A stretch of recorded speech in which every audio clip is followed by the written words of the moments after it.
Take a run through of this show, XSTRACTION,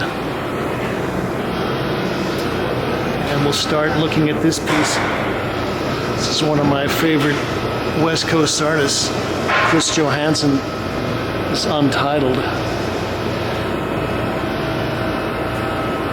Well, I guess it was maybe a month and a half ago that I'll come in and sweep the gallery. They did a group show here that was featuring like the current version of expressionistic figurative art, and so for this show they've got a bunch of abstract painters, so we're going to take a look. Well, this piece is by Stefan Bondell, and it's called Sands of Shock and Awe, 2003. And I was looking at this, and it's kind of some strange technical process. It looks like a photograph, but he's obviously kind of used some textural things, airbrush, and so you get this kind of three-dimensional read on it. Seems like a lot of the pieces that are being shown here are dealing with, I guess, what I would call kind of tricky, weird technical things. This is by Sarah Gomez, Untitled 2013, acrylic on canvas, 30 by 40 inches. And it also has kind of a strange, almost photographic thing in the background. A couple of pieces by Wendy White. Now, I've been looking at her work for quite a while, but I think these latest pieces are a little more developed, a little more refined. So she's playing with a framing element, and it's nice spray paint. So recently she started including text in the pieces. So this piece is titled Elizabeth, acrylic on canvas, 47.5 by 65. And this is Rank, 2009, 61 by 57 inches acrylic on canvas. And looks like she's cut out this framing element. Looks like some kind of text in reverse.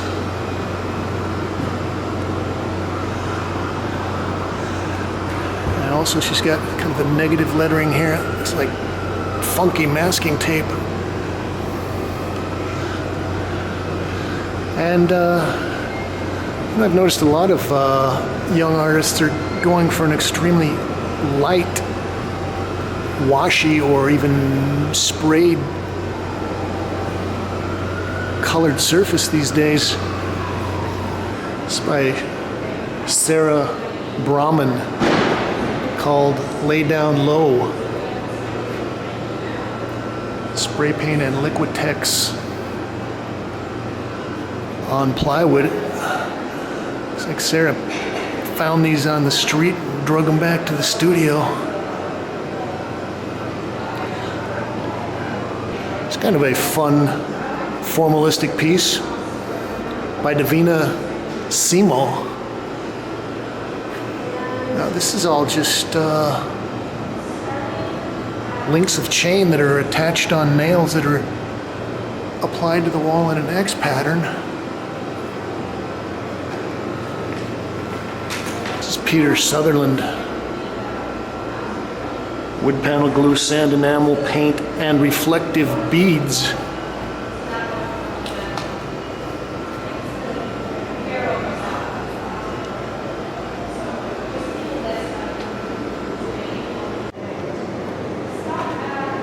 This is by MacArthur Binion, titled Brown Earl, 2009. Stayonial cren on birch plywood.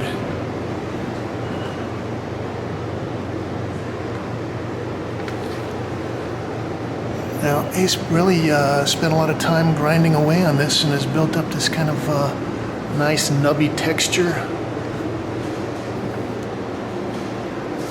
So a couple of interesting pieces here. They're on styrofoam.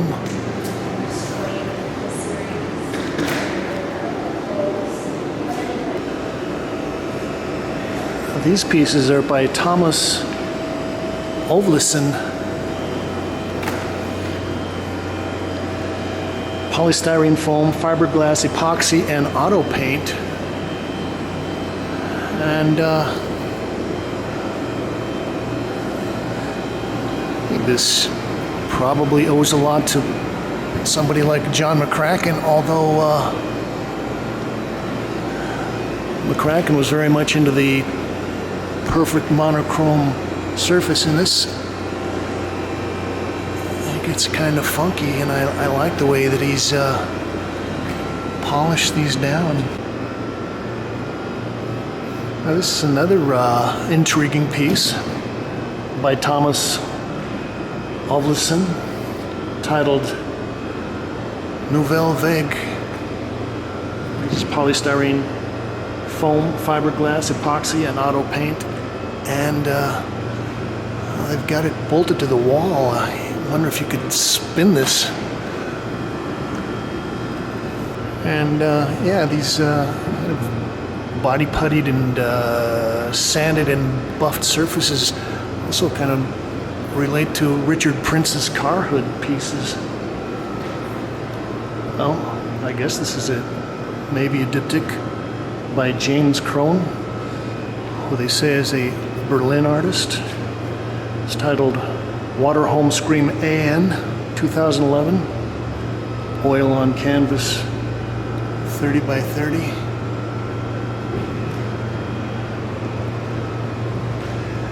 And Water Home Scream AM. I'm not sure. It almost looks like maybe he's painting or staining the backside of these.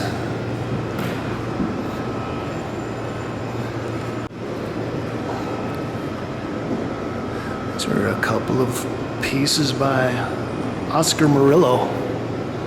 This is Untitled, 32 by 31 and a half.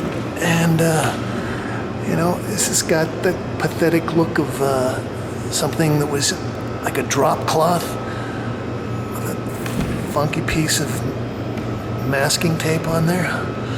It's like something that was left over from the studio garbage. This one is titled Untitled Synthetic Trash Painting.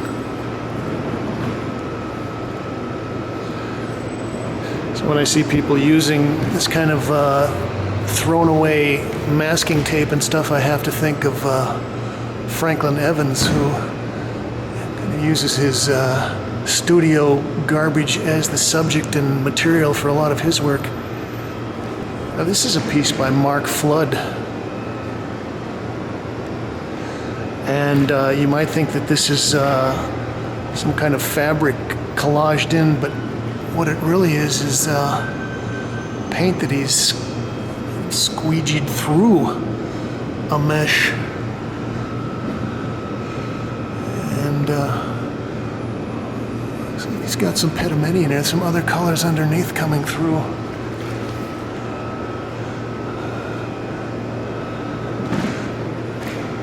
Makes me think of the Pollock painting The Deep, with this kind of gaping hole of blackness in the middle. Here we have some Gerhard Richter, looks like they're altered photographs, which is interesting to be considered as abstraction. We'll step in the little back gallery.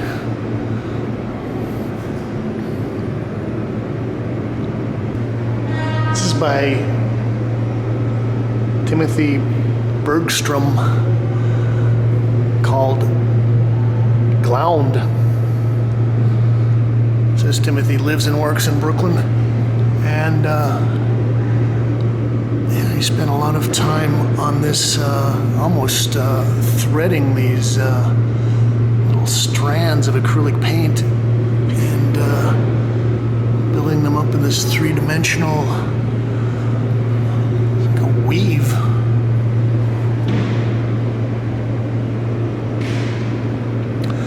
Oh, here's our old buddy, Trudy Benson. Covered her show at the Sean Horton Gallery down in Chinatown.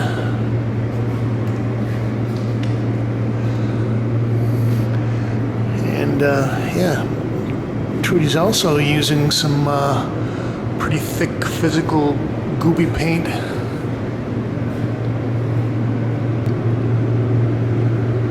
This is by Will Murray, titled "Why Are You Looking Up Here? The Yolk is in Your Hand." Acrylic and photo collage on board. So, okay, maybe some of these brush strokes are actually photographs of brush strokes, and that kind of mediation makes me think of David Reed, also kind of the sliding strokes.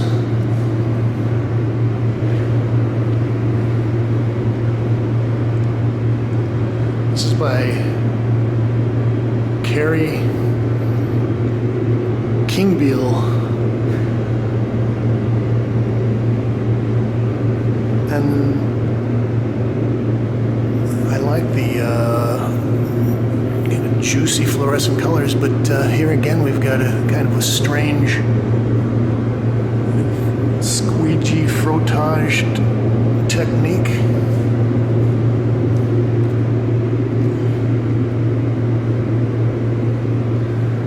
By Travis Smalley.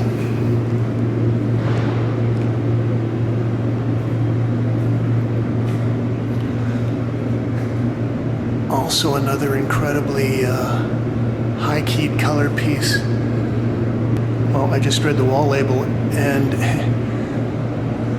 it looks like a digital print because it is a digital print on velvet.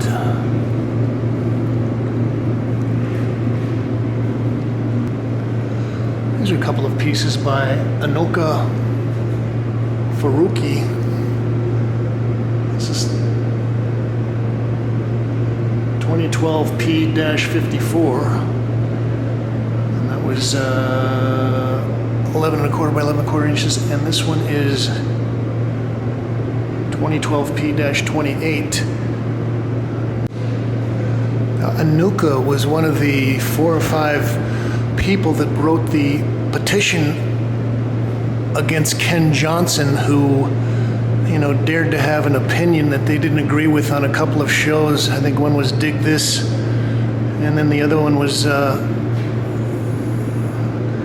Female Glance, something like that. And they got about 1,500 people to basically try to blackball Ken Johnson, but I just talked to the receptionist, and they said that Ken reviewed the show and wrote very favorably about Anoka. So I guess that tells you how you get ahead with the critics these days. These are 2 pieces around the corner here that are by Ara Peterson. This is titled Intersecting Streams, Bright Red, and Intersecting Streams Blue. Both 2012 acrylic on wood. So These are actually stacks and stacks of these cut wood strips. This is by Xylor Jane. NERIP 2013. This is oil and permapack ink on panel.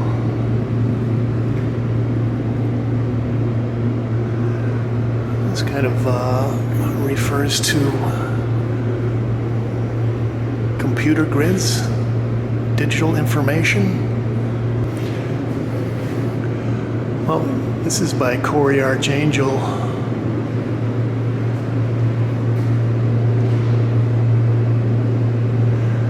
Titled Timeless Standard. And yeah, digital print on canvas. I guess you could consider this abstraction, but it's actually a photograph of like a fashion shoot. It's probably a very expensive polo shirt. But we've got our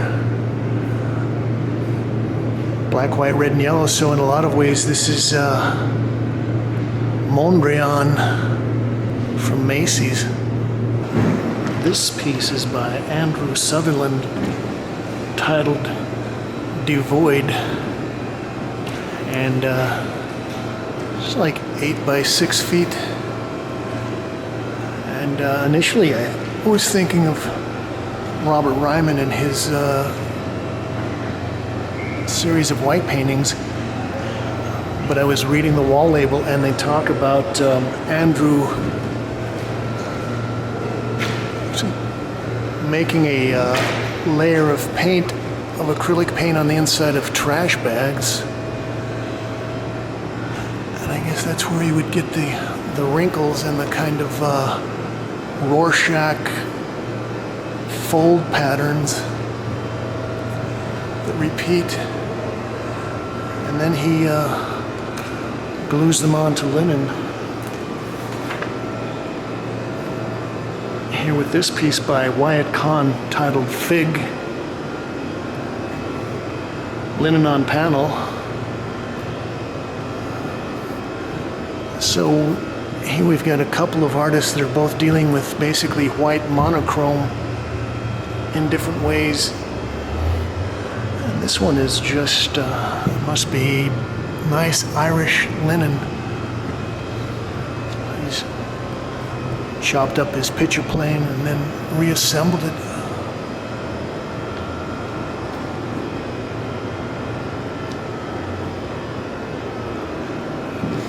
This is by Kadar Brock. And I won't even try the title on here, but it's just RDNSIIII. Acrylic ink flash spray paint house paint on canvas. It looks like Kadar has peeled a lot of his old paintings off and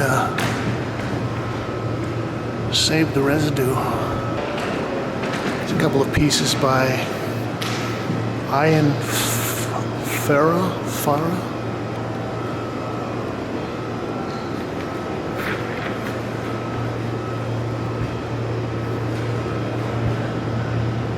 So here again we've got this very light staining on a almost like a scrim. So you're very much aware of the stretcher bars and the rectangular structure of the frame. This one is titled Shangri-La Copper, and it's acrylic vinegar alcohol fabric dye on cotton silk.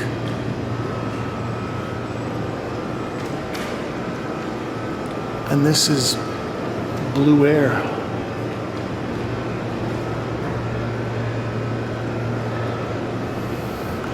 Well, I saw this and I definitely thought of Howard Dina Pindell and Alan Shields and a couple of pieces that they had at a, well, what I thought was a pretty groundbreaking or historic show at the National Academy.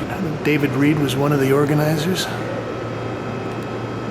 It's by Ethan Cook, Untitled, hand-woven cotton canvas on artist frame.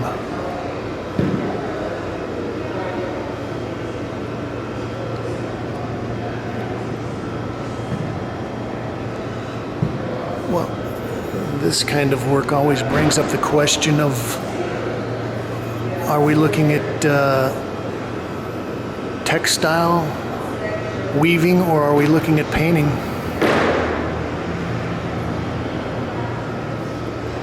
And I've seen some work by some other European artists. Sergej Jensen, I think, was doing some work that relates to this.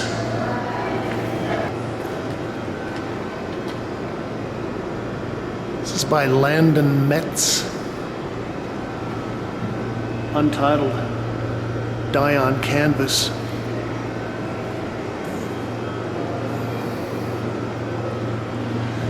So this goes back to what I was saying about a lot of young painters that are using very, very light washes of color. Morris Lewis kind of staining. This is even lighter than that.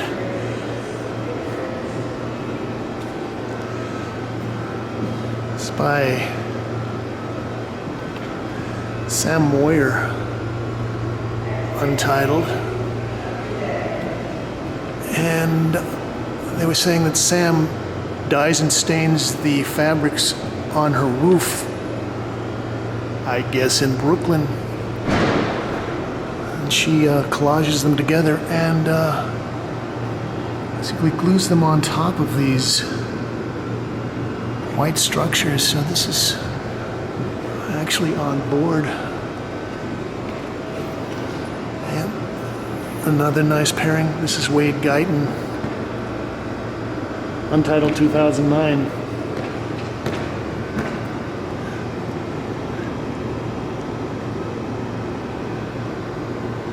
This is one of his Epson printer pieces. This is by Angel Otero, no relation to Cory Arcangel. And well, I've heard a lot about this guy as a young and upcoming abstract painter.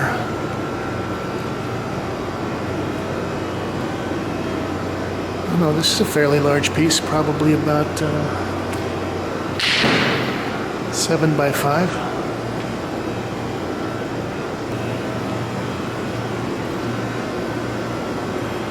I've seen this guy's work at Leo Koenig's over the years. This is Greg Bogan. Days Always 2010, synthetic paint, metallic flake, and urethane on canvas.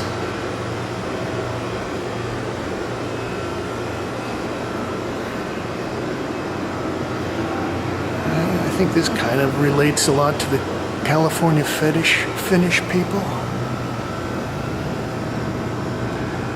And here again, I like his fluorescent colors. So the basic form is nice. Evan Gru's Chant number 2.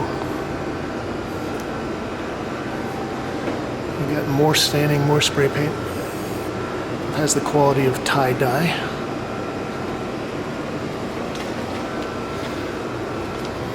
It's also on a very light muslin. It's a very formal piece by Peter Demos. 2013 matte and gloss and acrylic on dyed canvas.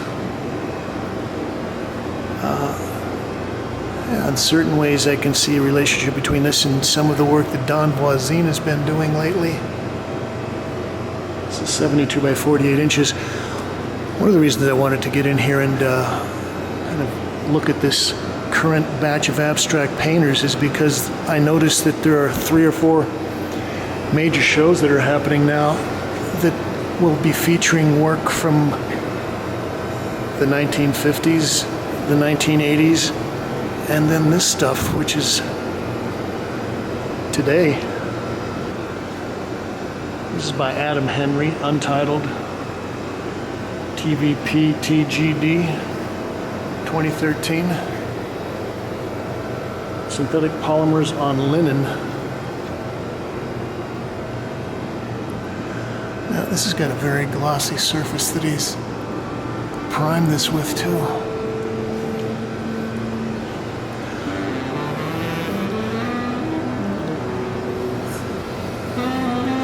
So that'll give you an idea of what's happening in contemporary abstract painting these days.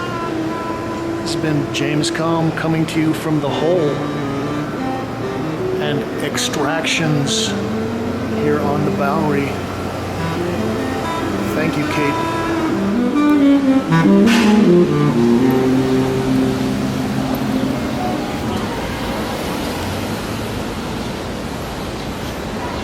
Nice. Yeah, thank you.